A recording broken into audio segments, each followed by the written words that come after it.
Without hope, I wouldn't be here. Okay. Because when I applied to Teachers College, I met Hope, was the chairman of the department at the time, and I said, I have to tell you something, to tell you the truth.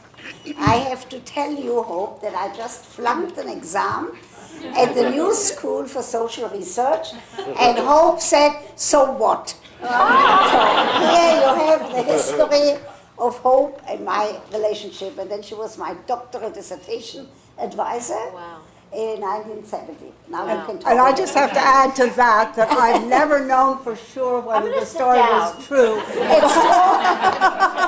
But I really like it. It's a true story. Okay. Dr. Ruth really does not need an introduction, but I will give you a brief one anyway. Dr. Ruth graduated from TC with her doctorate in 1970. We know who her thesis advisor was. And Dr. Ruth is a psychosexual therapist who, starting in 1980, helped pioneer the field of media psychology with her radio program, Sexually Speaking. Today, Sexually Speaking, not today. Sexually Speaking was heard across the country via television, books, newspapers, games, home video, and computer software. A former kindergarten teacher, she would go on to study human sexuality with Dr. Helen Singer Kaplan at New York Hospital Cornell University Medical Center, and she is considered a pioneer in spreading what she has now labeled as sexual literacy. I think most of you are educators, and you know what a great pleasure it is when your students are successful and do things that you don't expect. And this has been a banner day for me because I also worked with our first speaker this morning, Ellen Lagerman, was on her dissertation committee. And now the greatest surprise of all was Dr. Ruth. When I said, so what? I had no idea she would become Dr. Ruth, but I knew something very important was going to happen. And I also just want to add that part of you're a friend, a colleague, and I've had the interesting experience of following her around and having a view of what it is to be a celebrity. And it's amazing to me that just on the street, anywhere, almost anywhere, people come up and they want to have your signature, they want to say hello, they may want to ask you questions you don't want to answer at that Because moment. you are next to me, otherwise they would ask. But you handle it beautifully. And I see some of my students over there, raise your hand. And best of all, you have said to me when some of these wonderful moments happen, it's the joy that I like. Isn't it great to be Dr. Ruth? Also, one other thing I think we must mention, that one of the things that's really important in your story is that you are a grandmother. We both are, but you are a grandmother, and there's a quilt of your grandchildren here. We're going to now... One more sentence. One more sentence. The reason for the quilt that my daughter Miriam, who has a doctorate from Teachers College. And your son Joel. And my son Joel has a master's, a doctorate from some other institution. So the reason, on a serious note, my daughter Miriam made that for me for the last Mother's Day, and it shows my 4 grandchildren. Usually, as you see, my daughter is not here, my grandchildren are not here. I usually keep my professional life, because I talk so much about sex, very separate from my family. But for you educators, because I have such a respect for you, that you're not going to Wall Street, that you don't do any of those. You hear, Tom, I have a lot of respect, because you are really giving your life to a wonderful profession of educators. For you, I did bring this, because the point I'm making with this, which you will see in the movie in a moment, is Hitler and the Nazis did not win, and people like myself won because we survived. We'll talk about that in a little while. I have to say that it's a great privilege to see this film. It is a BBC film, and we're very fortunate to see it, and Eric Brown has done a wonderful job of excerpting it. It's even hard to speak after it. It's such a combination of being moving and inspiring and depressing and uplifting all at the same time. I was fortunate enough to see the entire film, at one of your birthday parties, and my youngest son was there, and my late husband had a similar, although not quite as difficult experience, but after seeing the film, my son and I walked all the way from the Battery up to Midtown Manhattan, talked almost all night about the implications of this. And I think for me there's another point that we often see people who are celebrities, and particularly in topics that are engaging and without thinking about the backstory, without thinking about the other sides of the person's life. And I think there's an important issue in that. So to me, it's moving yet again to see this excerpted version of the film, and we're very fortunate. And I would like to ask you a few questions about it, and I will ask a few questions. We'll have a conversation, and then we will turn to the audience and give you some time, because I know one of the main things you're here for is to have a chance to ask questions yourself. But there's several, there are any number of things that strike me, but one question I do have is, what was most surprising to you in the film? Then I want to ask you a question about childhood, but... I myself, the film, it's called Extraordinary Women. There is a film, it's 12 women. 12 women. One is Indira Gandhi, Grace Kelly, other women, and it's a British film, a BBC film.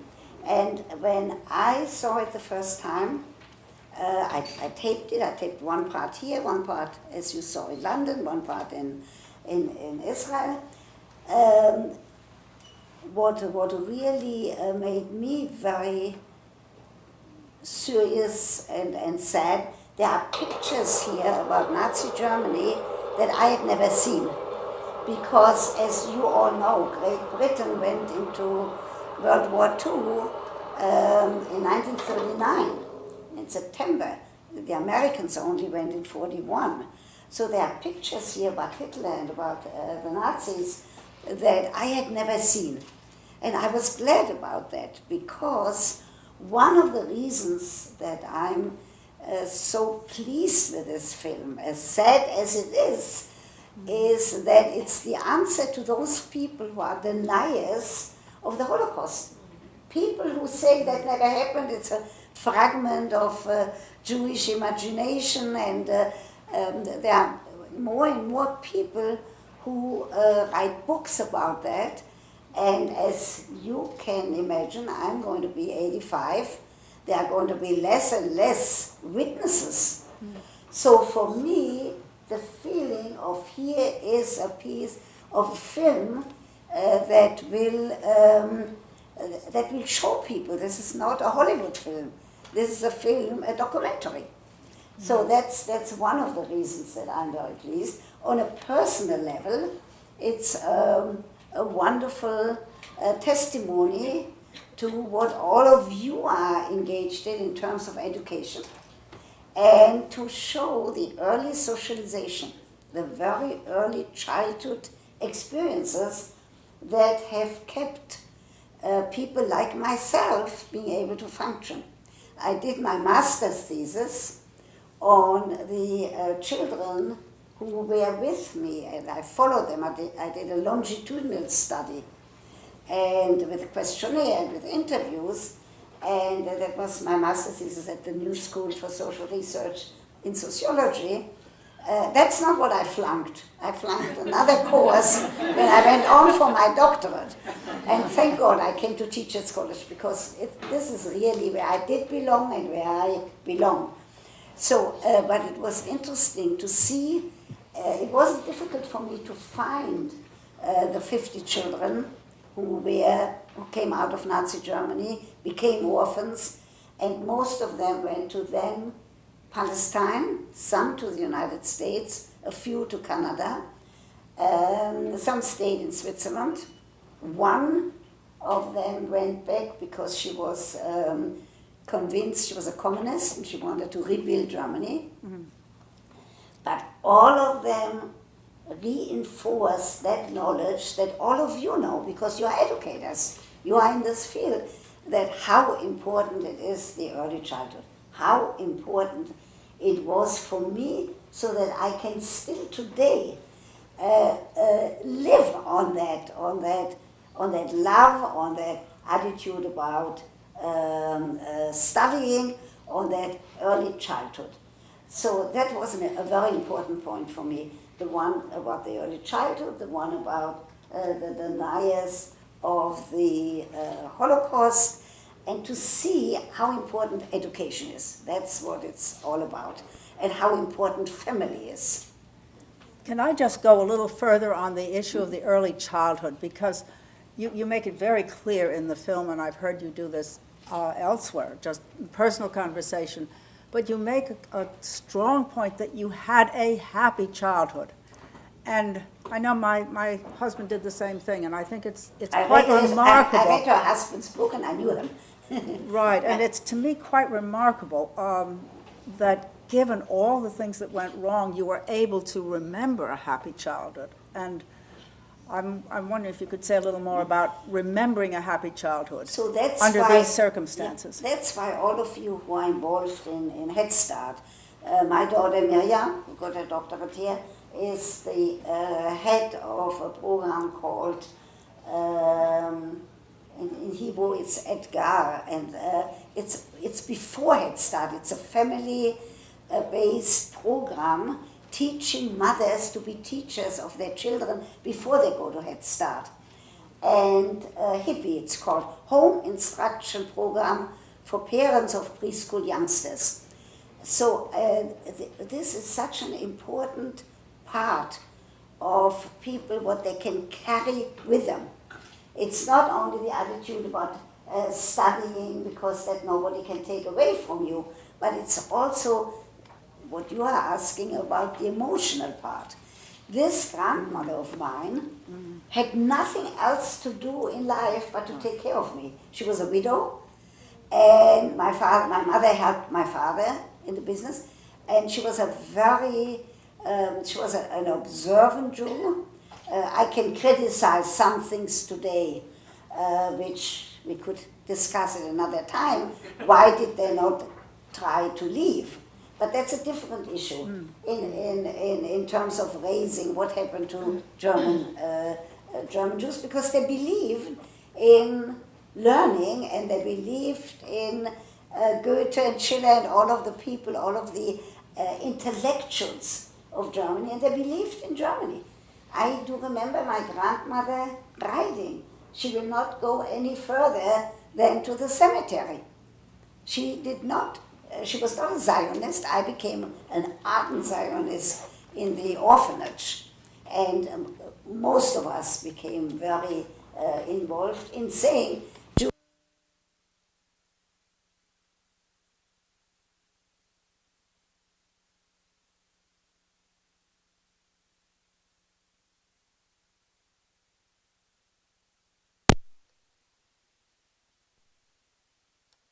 we have to do more studies about that, and we have to do also one of the studies that you are interested in. That's why I'm wearing a music pin, because I did a book about musically speaking, not just sexually speaking, musically speaking, a life through song, because the songs of my childhood, part of that, what I'm talking about, that socialization, I do remember when I read Henry's book, he remembers the songs, the same ones, but these were Viennese. The Frankfurt Jews didn't have anything to do with the Viennese Jews. That's a different topic.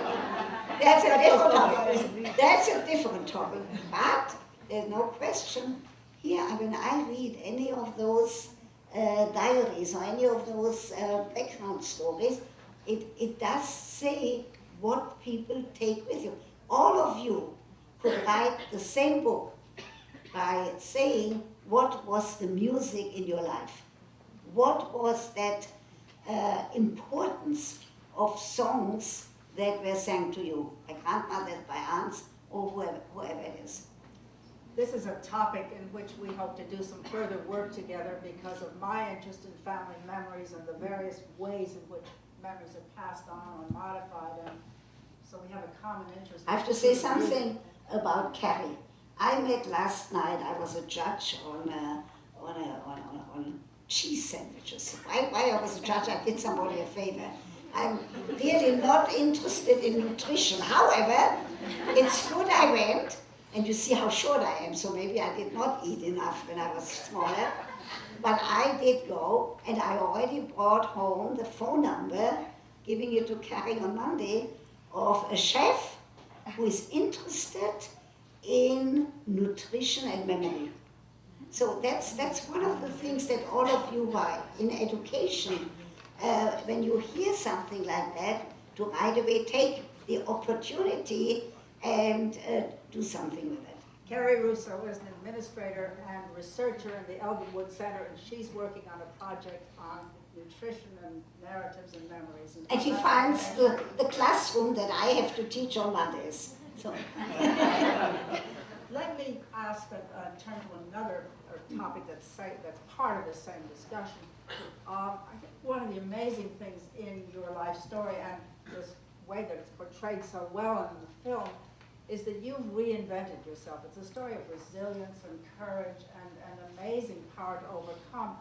But it also is an example of reinventing yourself, not just drawing on the strengths of the early childhood, but continuing to do that through various stages of your life. And I'm wondering, how do you see the issues of reinventing yourself? So the first response that pops up in my mind is that I'm so Jewish that I have a lot of chutzpah. Who knows what chutzpah means? Nerve. And for me to be able to talk about things that the Victorian Puritan mother would say to her daughter, lie back, don't expect anything at the night after the wedding ceremony, lie back and think of England. So for me, again, in the Jewish tradition, in the Talmud, it says, a lesson taught with humor is a lesson retained. I could never tell you a joke.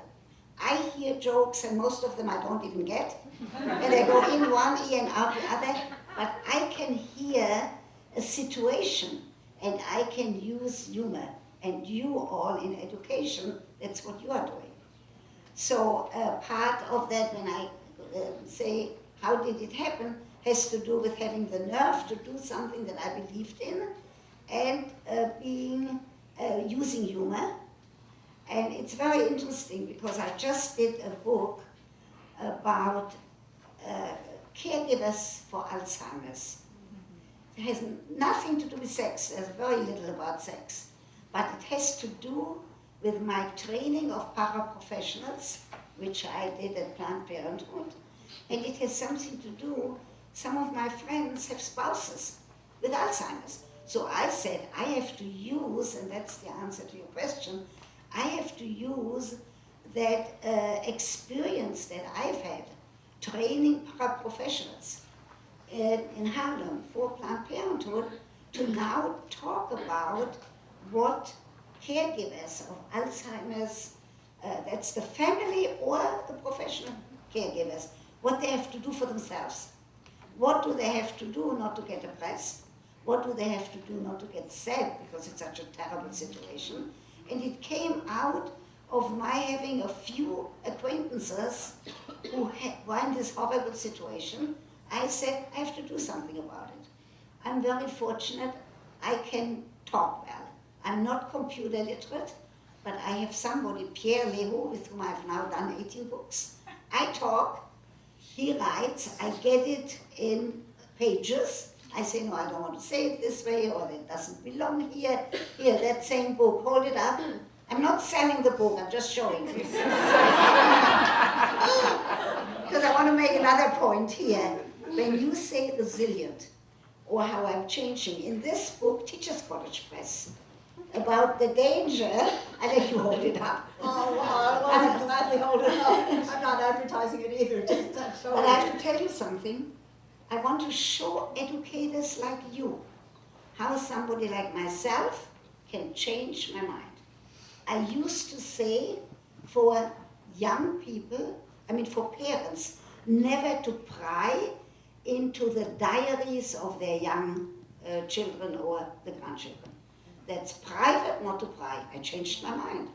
I say today, every parent, every educator like you has to be aware what the young people do on the internet, because young people think that they can retrieve it, gossip or naked pictures, and you all are aware. So that's another thing where the resilience, where I took an opportunity of the background that I had to say to Teachers College Press, let Pierre and me do a book about the danger of the internet. We have to take some questions. Yeah, let me just ask one more question or make one point, and then we definitely want to take questions from the floor. I think you have not only been admirable, and the humor is so important in making this possible, in changing from a very dire situation and reinventing yourself and continuing with new careers. But you got, in another sense, when you become a celebrity, particularly with a topic like sex, it's hard to move into other topics, and I think you're doing something particularly impressive in moving into developing film and documentaries and teaching on media, where you've had a lot of experience. So I say you're in the process of another reinvention. Would you agree? Yes. Who wants to give us money for the project on music and memory? Who knows somebody who wants to give us money? I promise good sex for the rest of their lives. Okay. Let's take You can always say a friend of mine has a question. You are number one. Stand up so I can hear you. Hi, I'm Samantha. Thank you for talking. Just a quick question. Did you ever have any moments of self-doubt, and how did you overcome those moments, or moments where you didn't feel supported? How did you find comfort or that strength when you felt a little... So, of course, I had self-doubts. In the diaries, I had doubts that I would ever marry, so then I got married 3 times. But I certainly thought, as you heard, that I thought I was short and ugly, and I had the same doubts that any teenager has had. I do have a good sense of saying, okay, I'm sad right now, but let me go on from here, without dwelling on it. I also, when I did the first autobiography, all of you, they are my student psychologists over there. When I did my first, All in a Lifetime it's called, and I went to a therapist. I went to somebody who came from about the same background, very experienced therapist, and I said, I'm doing this book, I need to talk to somebody in order to sort out my thoughts and things. So I knew when to get help. I think that's the most important answer to you. That if somebody does become overwhelmed with whatever it is, grief or upsetness or whatever happens in life, to know when to go for help. I also knew when to say, when I went, after a while, when the book was already published, when I went to the therapist and I had to walk, on the way walking there, all of you have had that experience, I said, what am I going to talk about today? Then I stopped because I'm not going to pay somebody to say, what am I going to talk about today? But I did go for help. And I think, yes, you are 2 and you over here, number 3. You are number 3. Go. Hi, I'm Amelia. Thank you also. I was wondering, you spoke at the end a little bit about the internet now, and if you were doing your show now, when in the age of social media, what are some of the things you might say in talking to people about interactions around, I'm just wondering, what might you say in an age now where there's social media, whereas it wasn't there when you were speaking to people about sex on your radio show in the past? She does tweet. I have go on my tweet, ask Dr. Ruth. What do I have? 76,306. It was just 76,000. But I have to tell you, for example, some of my concerns about AIDS have not changed. The contrary, young people think they don't have to worry about it anymore because they don't see any AIDS patients. So I talk about that. The other thing on Hope's question, I'm doing a brand new television on a cable. It's called Shalom TV.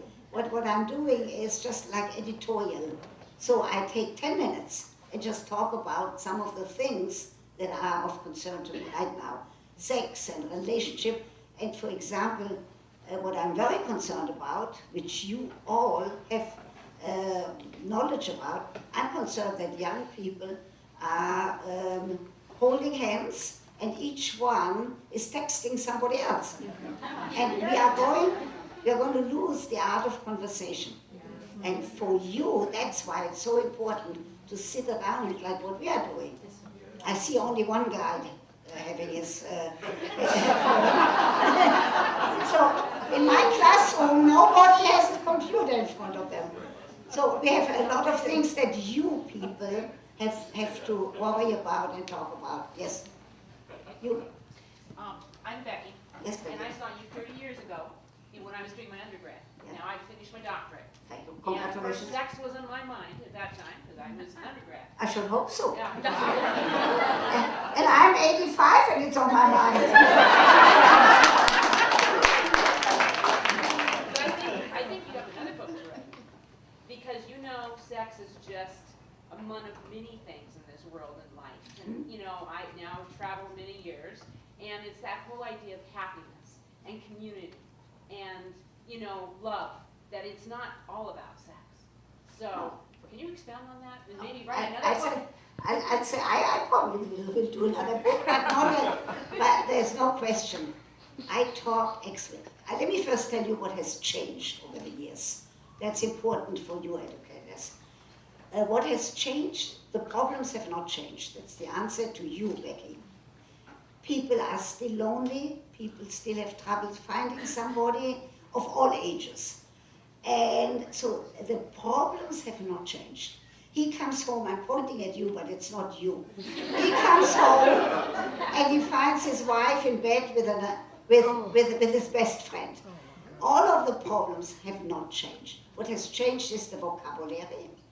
And what has not changed, in all of my 450 television programs, I never did reality shows. I used actors and actresses. They got paid for portraying, we assigned them problems. My producer, John Lolos, whom you met, assigned them problems. I didn't know the problem.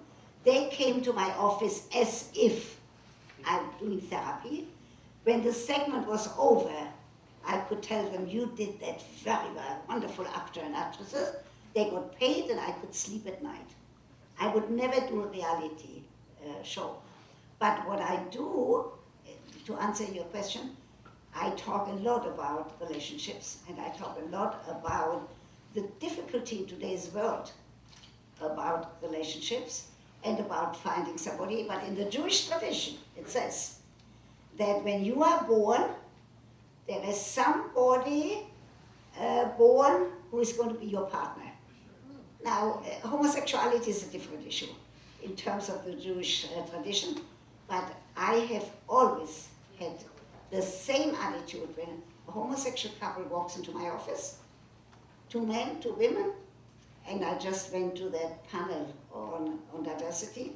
I always have the same, I treat them with the same respect that I would treat anybody else. But we have to know, and you have to know, that we still do not know the etiology.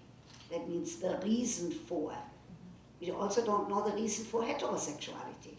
We just need more research.